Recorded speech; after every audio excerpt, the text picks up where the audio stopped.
다 함께 사도신경 하심으로 우리의 신앙을 하나님 앞에 고백합니다. 나는 전능하신 아버지 하나님, 천지의 창조주를 믿습니다. 나는 그의 유일하신 아들 우리 주 예수 그리스도를 믿습니다. 그는 성령으로 잉태되어 동정녀 마리아에게서 나시고 본디오 빌라도에게 고난을 받아 십자가에 못 박혀 죽으시고 장사된 지 사흘 만에 죽은 자 가운데서 다시 살아나셨으며 하늘에 오르시어 전능하신 아버지 하나님 우편에 앉아 계시다가 거기로부터 살아있는 자와 죽은 자를 심판하러 오십니다. 나는 성령을 믿으며 거룩한 공교회와 성도의 교제와 죄를 용서받는 것과 몸의 부활과 영생을 믿습니다. 아멘. 찬송가 544장입니다.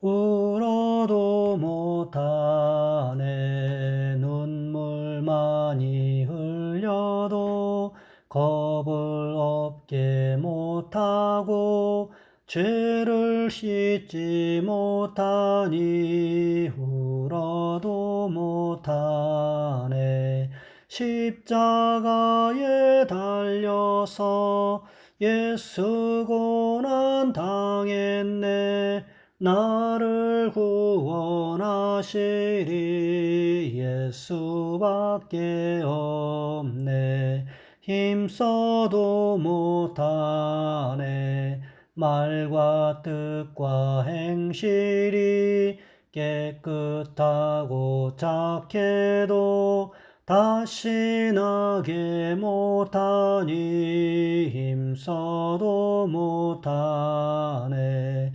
십자가에 달려서 예수 고난 당했네 나를 구원하시리 예수밖에 없네 참아도 못하네 할 수 없는 죄인이 흉한 죄에 빠져서 어찌하니 죽을까 참아도 못하네 십자가에 달려서 예수 고난 당했네 나를 구원하시리 예수밖에 없네 믿으면 되겠네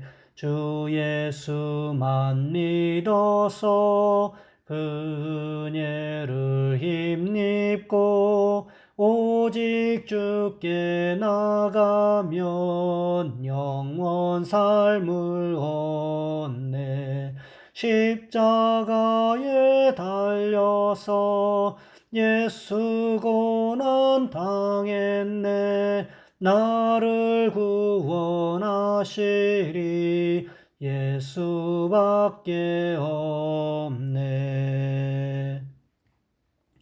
오늘 말씀 요한복음 9장에서 보겠습니다. 요한복음 9장 1절로 12절까지 말씀입니다. 제가 가진 성경은 신약성경 161쪽에 있습니다. 예수께서 길을 가실 때에 날 때부터 맹인된 사람을 보신지라 제자들이 물어 이르되 랍비여 이 사람이 맹인으로 난 것이 누구의 죄로 인함이니이까 자기니이까 그의 부모니이까 예수께서 대답하시되 이 사람이나 그 부모의 죄로 인한 것이 아니라 그에게서 하나님이 하시는 일을 나타내고자 하심이라 때가 아직 낮음에 나를 보내신 이의 일을 우리가 하여야 하리라 밤이 오리니 그때는 아무도 일할 수 없느니라 내가 세상에 있는 동안에는 세상의 빛이로라 이 말씀을 하시고 땅에 침을 뱉어 진흙을 이겨 그의 눈에 바르시고 이르시되 실로암 못에 가서 씻으라 하시니 실로암은 번역하면 보냄을 받았다는 뜻이라 이에 가서 씻고 밝은 눈으로 왔더라 이웃 사람들과 전에 그가 거린인 것을 보았던 사람들이 이르되 이는 앉아서 구걸하던 자가 아니냐 어떤 사람은 그 사람이라 하며 어떤 사람은 아니라 그와 비슷하다거늘 자기 말은 내가 그러하니 그들이 묻되 그러면 내 눈이 어떻게 떠졌느냐 대답하되 예수라는 사람이 진흙을 이겨 내 눈에 바르고 나더러 실로암에 가서 씻으라 하기에 가서 씻었더니 보게 되었노라. 그들이 이르되 그가 어디 있느냐? 이르되 알지 못하노라 하니라. 아멘. 오늘 본문의 말씀을 가지고 살아가는 목적이라는 제목으로 함께 말씀을 살펴보겠습니다. 유명한 오스기니스의 저서 소명이라는 책에 보면 옥스퍼드 대학교 근처에서 열린 집회에서 한 저명한 사업가가 한 말을 기록하고 있습니다. 그는 이렇게 말문을 열었습니다. 여러분들도 아시다시피 저는 하는 일마다 행운이 따라주어 엄청난 돈을 벌었습니다. 제가 상상했던 것보다 훨씬 더 많이 평생 써도 못 다 쓸 만큼 말입니다. 여러분 갑자기 부러우십니까? 하지만 결의에 찬 그의 면모와 강한 성품이 배어있는 그 얼굴에서 일순간 망설임이 느껴지더니 멋있게 그을린 그의 뺨 위로 눈물 한 방울이 흘러내렸습니다. 이어서 그는 이렇게 말했습니다. 솔직히 말씀드리자면 제가 그처럼 많은 돈을 벌려고 애썼던 동기는 단순합니다. 돈으로 사람을 사서 제가 하기 싫은 일을 맡기려는 것이었습니다. 그런데 제 대신 다른 사람이 결코 해줄 수 없는 일이 한 가지 있었습니다. 그것은 바로 제 인생의 목적을 발견해서 그것을 성취하는 것입니다. 그것을 발견할 수만 있다면 저는 어떤 대가든 지불할 준비가 되어 있습니다. 돈을 많이 번 사람의 절망과 허무 느껴보셨습니까? 돈을 벌어본 적이 없어서 못 느껴보셨습니까? 아무리 많은 돈을 번 사람이라고 할지라도 인생의 소명을 발견하지 못한다면, 살아가는 목적을 발견하지 못한다면 시간이 흐를수록 찾아오는 허무와 절망을 극복할 수 없습니다. 그러기에 성공적인 인생을 살고자 하는 사람에게 소명보다 더 중요한 것은 없다는 거지요. 그렇다면 소명이 무엇입니까? 하나님의 부르심입니다. 하나님이 이 땅에 왜 나를 두셨는지를 깨닫는 것이지요. 그리고 그 소명을 위해 맡겨진 일이 바로 사명입니다. 그러하게 소명을 발견하지 못한 사람은 매일의 삶 속에서 자신에게 맡겨진 사명이 무엇인지 알 수가 없습니다. 그래서 그냥 열심히 사는 거예요. 그냥 열심히 공부하고 열심히 일하고 그렇게 살다 보면 언젠가 행복은 찾아오겠지 하고 말입니다. 여러분 찾아오던가요? 오늘 하루 살아가면서 벅차오르는 감격과 설레임을 느끼셨습니까? 우리에게 이런 모습이 있으셔야 한다는 거지요. 우리 인생에 살아가는 목적이 뚜렷해야 한다는 거지요. 왜 내가 살아야 하는지에 대한 명확한 이유를 깨닫지 못한다면 방황하는 인생을 살아갈 수밖에 없기 때문에 그렇습니다. 오늘 본문 말씀해 보시면 예수님께서 걸어가시다가 태어나면서부터 맹인된 사람을 만나게 되었습니다. 그때 제자들이 예수님을 향해 묻습니다.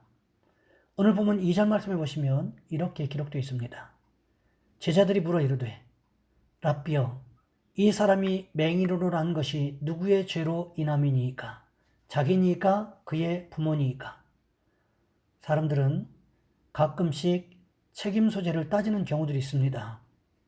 하지만 대부분의 사람들의 결론은 좋은 것은 나를 닮았다고 하고 나쁜 것은 상대방을 닮아서 그런 것이라고 억지를 부리고 싶은 것이 인지상정 아니겠습니까?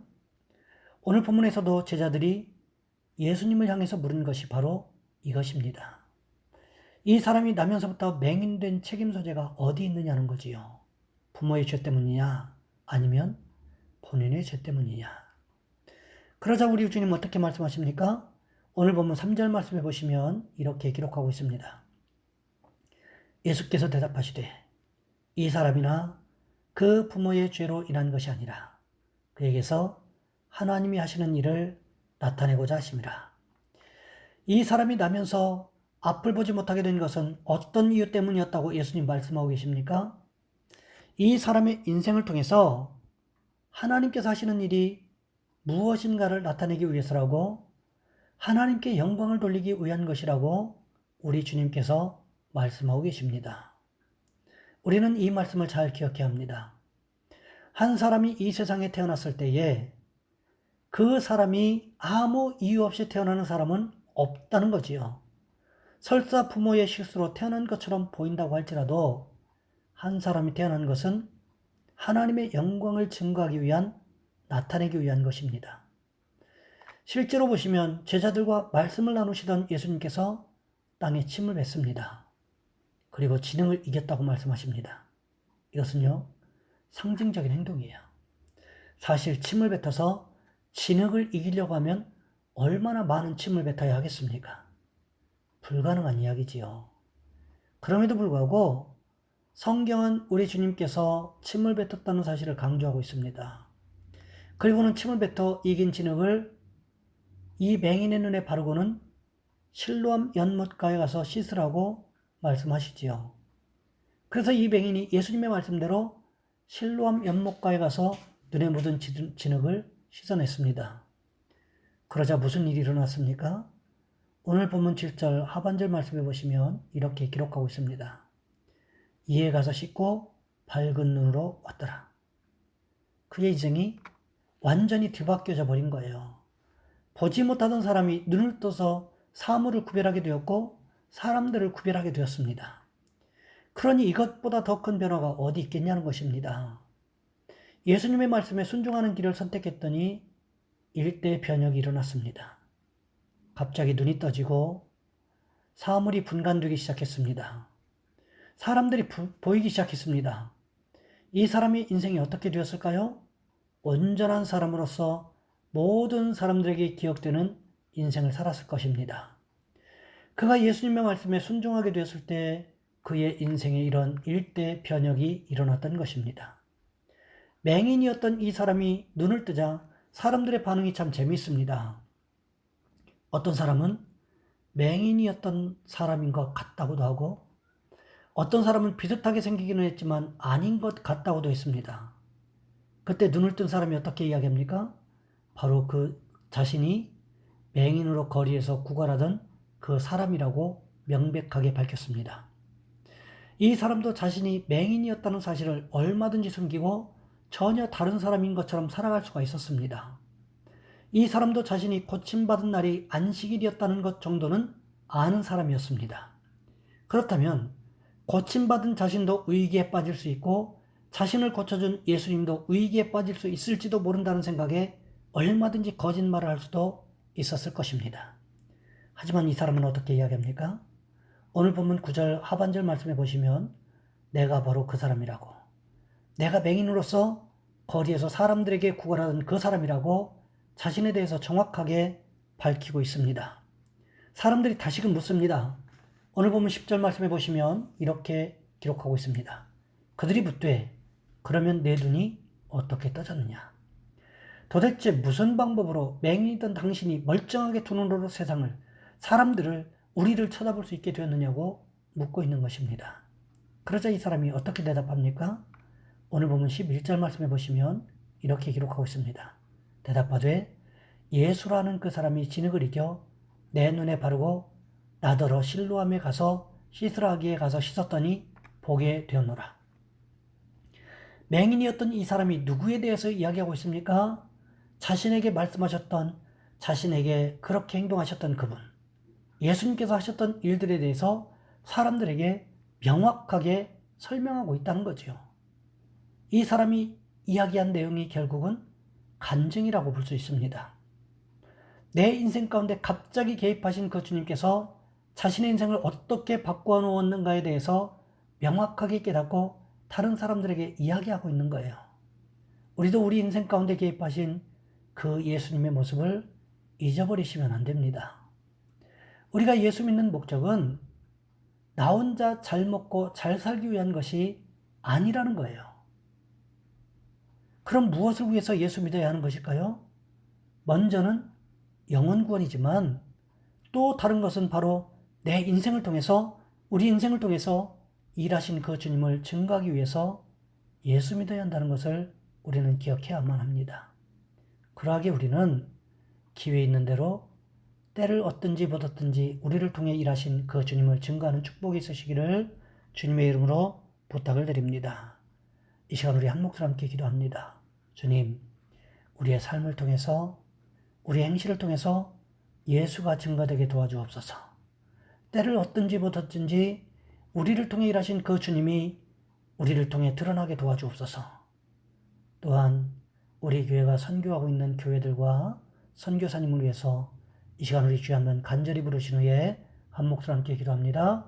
주여, 사랑의 하나님, 우리를 도와주시기를 원합니다.